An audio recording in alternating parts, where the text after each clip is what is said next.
कर सकते हो, लेकिन एक और भी ऐसा किलर स्टार है जिससे हमें काफी खतरा है। हम जानते हैं ये हमसे टकरा सकता है क्योंकि ये पहले भी ऐसा कर चुका है।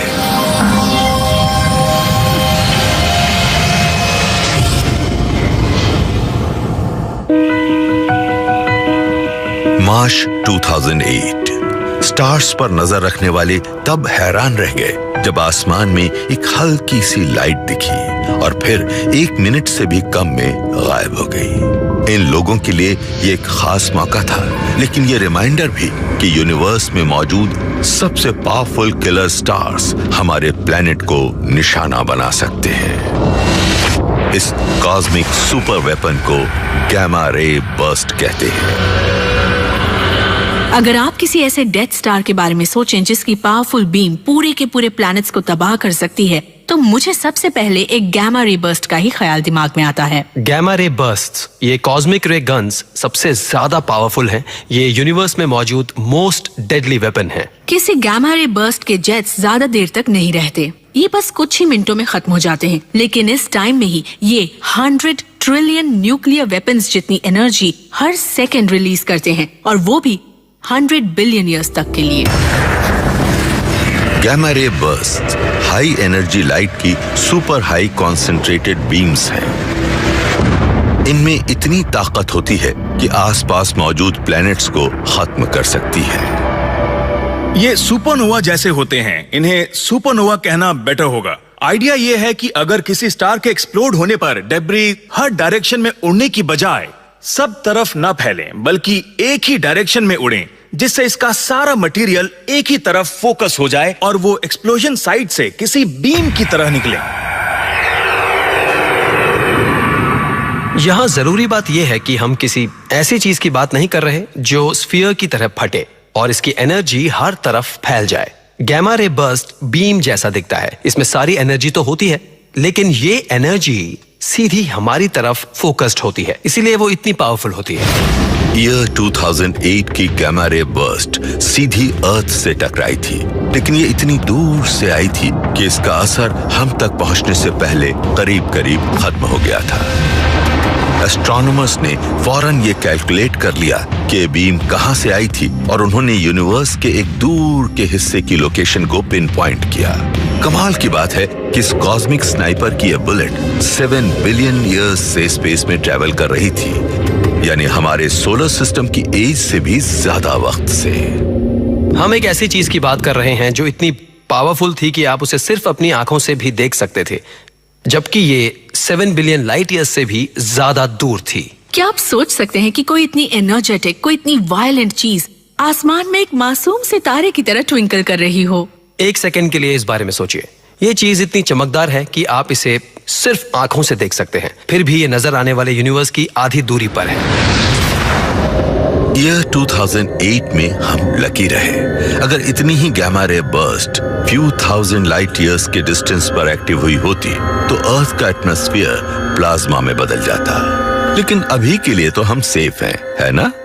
ऐसी इवेंट्स यूनिवर्स में कहीं ना कहीं हर रोज हो रही हैं। Okay, every day. मैं आपको बिल्कुल सही बता रहा हूं। हर साल नहीं, हर सेंचुरी में नहीं, हर मिलेनियम में नहीं, हर रोज हमारे कॉस्मोस को hundreds of billions of galaxies बनाती हैं। इस गैलेक्सी में रोज कहीं ना कहीं कोई ना कोई super massive star in jets को क्रिएट करता है और अपने आसपास कुछ 100 लाइट ईयर्स के अंदर सब कुछ जला देता है। तो प्लेनेट को पिघलाने वाली ये जेट्स आखिर आती कहां से हैं और हमें कितनी फिक्र करनी चाहिए? ऐसे में आप तेजी से घूमते किसी मैसिव स्टार को लेते हैं। ये तेजी से घूमता मैसिव स्टार अपने सारे न्यूक्लियर फ्यूल को फूंक देता है और फिर इसके सेंटर में एक आयन कोर बन जाता है, और यही आयन कोर अनस्टेबल हो जाता है और एक न्यूट्रॉन स्टार की शक्ल लेता है। अगर ये न्यूट्रॉन स्टार तेजी से रोटेट कर रहा हो, यानी अगर ये 1 सेकंड में करीब 1000 बार घूम रहा हो, तो इसमें बहुत सारी रोटेशनल एनर्जी स्टोर होगी।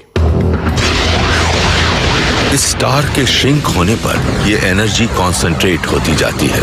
ये काम करते हैं न्यूट्रॉन स्टार के पावरफुल मैग्नेटिक फील्ड्स। फिर जमा हो रही इस एनर्जी को जब निकलने के लिए कोई जगह नहीं मिलती तो ये न्यूट्रॉन स्टार के पोल से निकलती है।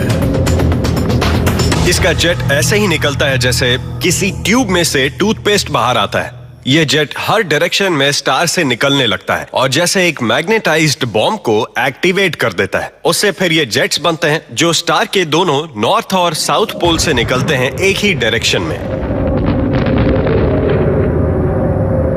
फिर एक एक्सप्लोजन होता है, बहुत ही खतरनाक। निकलने वाले जेट की स्पीड करीब करीब लाइट जितनी ही होती है। That's deadly. इसमें से मटेरियल बाहर निकलता है और इसमें बहुत हाई एनर्जी होती है, very deadly. So overall gamma ray बहुत ज्यादा डेडली होती है। तो अर्थ से इनके सीधे टकराने का क्या चांस है? सिंपल आंसर है, हमें नहीं पता। गैमा रे बर्स्ट के साथ प्रॉब्लम ये है कि ये काफी दूरी से भी काफी डेंजरस होती है। ऐसा हो सकता है कि कुछ स्टार्स में से हमारी तरफ गैमा रे बर्स्ट होने वाली हो और हमें इसका पता ही ना हो। हमने आसमान का सर्वे किया है और ये आइडेंटिफाई कर लिया है कि हमारे लिए कौन से स्टार्स खतरनाक हैं और इस वक्त ऐसा कोई स्टार दिख नहीं रहा, तो शायद अभी के लिए हम सेफ हैं। हमें इस चिंता में रात भर जागने की जरूरत नहीं है कि गैमा रेज बर्स्ट हमें मार देंगी, लेकिन यूनिवर्स बहुत बड़ा और पुराना है, इसलिए अजीब चीजें कभी भी होती रहती हैं। हैरानी की बात है कि गैमा रे बर्स्ट का पता सबसे पहले यूएस मिलिट्री ने कोल्ड वॉर के टाइम पे लगाया था। उस वक्त गवर्नमेंट साइंटिस्ट एक बहुत ही अलग तरह के सुपर वेपन को ढूंढ रहे थे। 1960s और 70s के बीच यूएस और यूएसएसआर में जो कोल्ड वॉर चल रही थी, उसमें काफी न्यूक्लियर टेस्टिंग हो रही थी और इस सब को रोकने के लिए एक ट्रीटी पर सिग्नेचर भी हुआ ताकि इसे आगे बढ़ने से रोका जा सके। देखिए, हमें सोवियत्स पर भरोसा नहीं था। हमें लगता था कि हो सकता है वो किसी दूर के इलाके में अपने न्यूक्लियर वेपन्स टेस्ट कर रहे होंगे और फिर उन्हें लॉन्च कर देंगे। तो इसलिए अमेरिका ने कई सैटेलाइट्स लॉन्च की जो न्यूक्लियर वेपन से निकलने वाली high energy light flash gamma rays की फ्लैश का पता लगा सकती थी। न्यूक्लियर एक्सप्लोजन से काफी गैमा रेज निकलती हैं। ऐसे में अगर स्पेस में एक सैटेलाइट भेज दिया जाए तो अगर कोई न्यूक्लियर एक्सप्लोजन हुआ तो वो उसे देख पाएगा। 2 जुलाई 1967 को यूएस सैटेलाइट्स ने गैमा रेज की एक वायलेंट फ्लैश का पता लगाया। शुरू में गवर्नमेंट को लगा कि शायद सोवियत्स कोई सीक्रेट टेस्ट कर रहे हैं, लेकिन जब साइंटिस्ट ने फ्लैश के ओरिजिन को ढूंढा तो उन्हें पता लगा कि ये गैमा रेज अर्थ के किसी भी हिस्से से रिलेटेड नहीं थी। ये धमाका तो डीप स्पेस में हमारे सोलर सिस्टम से काफी बाहर हुआ था। तो अगर ये रेड आर्मी का काम नहीं था तो ये फ्लैशेस आ कहां से रही थी?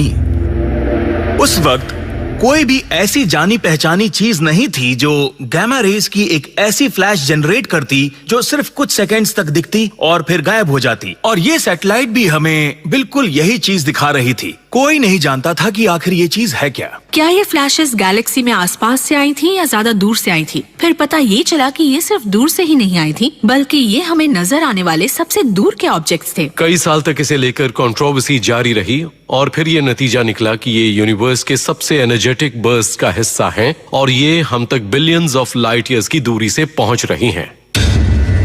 फ्यूचर में कोई गैमा रे बर्स्ट हमारे सोलर सिस्टम को मिटा सकती है, लेकिन ये यूनिवर्स बहुत बड़ा है। हम एक छोटे से टारगेट हैं, इसलिए शायद हम निशाना ना बने। लेकिन इस बीच एस्ट्रोनॉमर्स ने एक और किलर का पता लगाया। उन्हें लगता है कि यह खतरनाक स्टार शायद वही किलर हो सकता है जो एक दिन अर्थ को तबाह करेगा।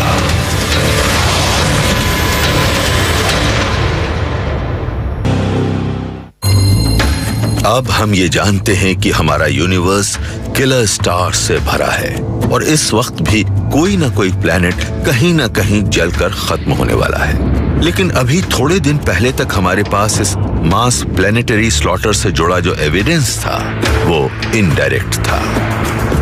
हमने ऐसे बहुत से डेथ स्टार्स देखे हैं जो हर वक्त प्लैनेट्स को जलाते रहते हैं, लेकिन हमने ऐसे किसी प्लैनेट को इन स्टार्स के हाथों तबाह होते नहीं देखा सिवाय एक प्लैनेट के। ये प्लैनेट काफी कुछ अर्थ जैसा था और ये एक स्टार का चक्कर लगा रहा था जो काफी कुछ सन जैसा था। Year 2015 astronomer David keeping Kepler नाम के एक स्पेस टेलीस्कोप से मिले डेटा को एनालाइज कर रहे थे, जिसे अपने होस्ट स्टार्स के सामने से गुजरते एलियन प्लैनेट्स को ढूंढने के लिए डिजाइन किया गया था। उनका ध्यान एक बहुत ही अजीब तरह के व्हाइट ड्वार्फ स्टार की तरफ गया। इसकी लाइट किसी गोल प्लैनेट की वजह से कम नहीं हुई थी, बल्कि एक छोटा सा स्टार तो टूटी फूटी रॉक्स और धूल से घिरा हुआ था। हमें इस व्हाइट ड्वार्फ की ब्राइटनेस में कई बार डिप्स नजर आए। कभी-कभी तो इसकी 40% लाइट तक ब्लॉक हो रही थी और ऐसा अलग अलग वक्त पर हो रहा था, लेकिन करीब 5 घंटे तक ऐसा ही चलता रहा। यानी कोई चीज इसके चारों तरफ ऑर्बिट कर रही थी, लेकिन वो क्लम्प्स में थी। लेकिन ये क्लम्प्स क्या हो सकते थे? एस्टेरॉइड्स के किसी क्लस्टर के मुकाबले ये कुछ ज्यादा ही टाइटली पैक्ड थे और अपने होस्ट स्टार के बहुत पास होने के कारण आइसी कॉमेट्स भी नहीं हो सकते थे। हमारे पास बेस्ट एक्सप्लेनेशन ये था कि इस व्हाइट ड्वार्फ स्टार के चारों तरफ सिर्फ एक प्लैनेट नहीं घूम रहा था, बल्कि बहुत छोटे ऐसे प्लैनेटेसिमल्स थे जो शायद एक डिसइंटीग्रेटिंग प्लैनेट का हिस्सा थे। यानी व्हाइट ड्वार्फ स्टार को अपने ही प्लैनेट का मर्डर करते हुए देख लिया गया था। यानी ये प्लैनेट व्हाइट ड्वार्फ स्टार के बहुत ही नजदीक था, जिसकी वजह से टाइडल फोर्सेस ने, व्हाइट ड्वार्फ की ग्रेविटी ने प्लैनेट को डिसइंटीग्रेट कर दिया था और अब हम उसी के टुकड़ों को व्हाइट ड्वार्फ के सरफेस के ऊपर गिरते देख रहे थे। ये एक बहुत ही ब्यूटीफुल डिस्कवरी थी। हमें इस बात का शक तो था, लेकिन अब हमने इसे अपनी आंखों से देख लिया था। हमें ये लाइट कर्व नजर आया था। हमने अपनी आंखों के सामने एक प्लैनेट को टूटते देखा था और जिस चीज पर हमें बहुत लंबे समय से शक था, अब उसकी कॉन्फर्मेशन हो गई थी। हमने सिर्फ एक स्टार को एक प्लैनेट को मारते देखा है, लेकिन साइंटिस्ट्स को शक है कि ऐसे मर्डर पूरे कॉस्मॉस में हो रहे होंगे। अगर व्हाइट ड्वार्फ्स प्लैनेट्स को डिस्ट्रॉय कर सकते हैं, तो इसका मतलब है कि 90% स्टार्स प्लैनेट्स को डिस्ट्रॉय करने की ताकत रखते हैं। यानी प्लैनेट्स के पास बचने के लिए कोई सेफ जगह नहीं है। और ये बात फ्यूचर को लेकर हमें डराती भी है। 5 बिलियन ईयर्स में हमारा सन अपनी अपीयरेंस चेंज कर एक व्हाइट ड्वार्फ में बदलने लगेगा। शुरू में इसका साइज बढ़ेगा और ये मर्क्यूरी और वीनस जैसे इनर रॉकी प्लैनेट्स को निगल लेगा। इसका मतलब ये है कि प्लैनेट सन के अंदर के हिस्से में चक्कर लगाने लगेंगे। यूजुअली प्लैनेट्स खाली जगह में चक्कर लगाते हैं, तो ये तरीका तो बदलने वाला नहीं। लेकिन सन के अंदर काफी गैस मौजूद होती है, वो प्लैनेट्स की काफी सारी एनर्जी को खींच लेगी। फिर ये प्लैनेट्स स्पाइरल होते हुए स्टार के और ज्यादा करीब आते जाएंगे। हमारा ये बड़ा सा स्टार फिर अपनी बाहर वाली लेयर्स को पूरी तरह छोड़ देगा और बचा रहेगा एक छोटा सा डेंस व्हाइट ड्वार्फ। इसके बाद जलती हुई अर्थ की सन से दूरी घटती चली जाएगी। अगर कोई चीज व्हाइट ड्वार्फ के ज्यादा नजदीक जाएगी तो खत्म हो जाएगी, क्योंकि ऐसे में उस रॉकी प्लैनेट के टुकड़े टुकड़े हो जाएंगे। हमारे व्हाइट ड्वार्फ सन की इंटेंस ग्रेविटी अब तक जल चुके इनर प्लैनेट्स पर और प्रेशर डालती है, जिससे वो टुकड़े टुकड़े हो जाते हैं। सन के पास होने की वजह से अगर प्लैनेट सर्वाइव कर भी जाते हैं, तो वो इस व्हाइट ड्वार्फ स्टार की सरफेस के और ज्यादा पास चक्कर लगाने लगेंगे। सबसे पहले तो मर्क्यूरी के टुकड़े टुकड़े हो जाएंगे, उसके बाद वीनस का भी यही हाल होगा और आखिर में अर्थ भी हमेशा के लिए मिट जाएगी। हो सकता है कि कुछ बिलियन ईयर्स के बाद जब कोई एलियन सिविलाइजेशन सन पर नजर डाले, तो उसे वो इतना बड़ा और चमकदार स्टार ना दिखे, वो एक डेड व्हाइट ड्वार्फ बन चुका हो और उन्हें उसके चारों तरफ चक्कर लगाने वाला अर्थ के साइज का कोई प्लैनेट भी नजर आए। लेकिन जैसा कि केपलर डेटा के केस में हुआ, हो सकता है कि ये प्लैनेट भी उनकी आंखों के सामने बिखर रहा हो और वो ये सोचकर हैरान हो कि क्या पास्ट में अर्थ के साइज वाले इस प्लैनेट पर कोई सिविलाइजेशन या लाइफ थी।